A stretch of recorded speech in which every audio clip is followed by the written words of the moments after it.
not for the coming of IPOB, of Radio Biafra, all of you would have lived and died in the ignorance that Ojukwu caused a war. That's what they were writing. Britain helped them to write it.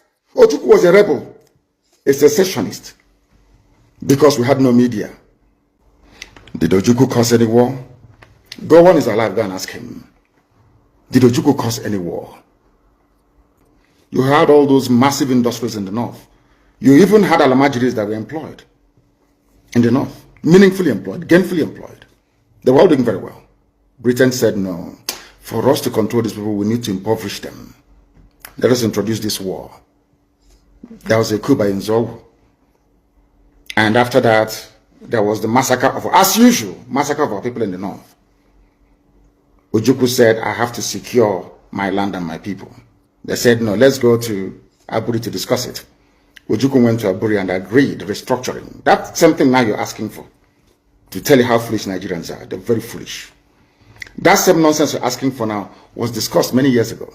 Ojukwu sat down in Aburi with Gowon and decided that regionalism was the best way forward, restructuring, going back to who you were, 1963 Constitution, 1960-1963 Constitution. Be on your own and pay tax to the central government, as they have in America, as they have even in Britain. Britain, you have Scotland that is almost independent, Wales, the same thing, everybody is free, but Britain doesn't want the same thing they're enjoying to happen in Nigeria. Why? Ask yourself that question. Anybody telling you about one Nigeria is your enemy, I'll prove it to you now. Ojukwu negotiated devolution, regionalism. The North will be on their own, the West on their own, even Middle Belt on their, Midwest on their own, and then the East on their own. It's the same one Nigeria. On their way to the airport, before they boarded the aircraft, a call came from Lagos, from the British High Commissioner in Lagos, to Gowon, telling Gowon not to agree, after having signed the agreement.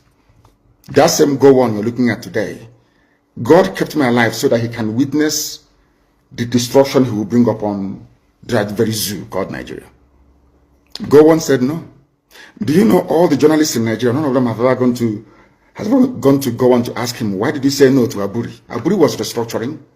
None of those agitating for restructuring right now has ever gone to Gowon or gone to Nigeria to say, but Ojukwu negotiated restructuring. What happened? They came back and they said no. Ojukwu said, okay, so you want to continue to kill my people all over the place? No. Because of that, I'll declare Biafra.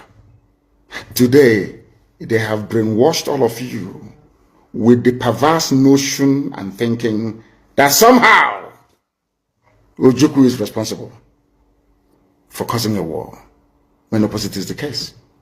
If not now, that after many years of hammering on this very topic, it has now sunk into the skull of the people that Gowon was the aggressor, not Ojukwu.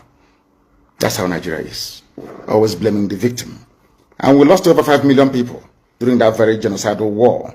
They killed over 5 million Biafrans. They wanted to wipe us away from the face of this very earth. But we survived it, and we are here today. Those they gave birth to, they have come.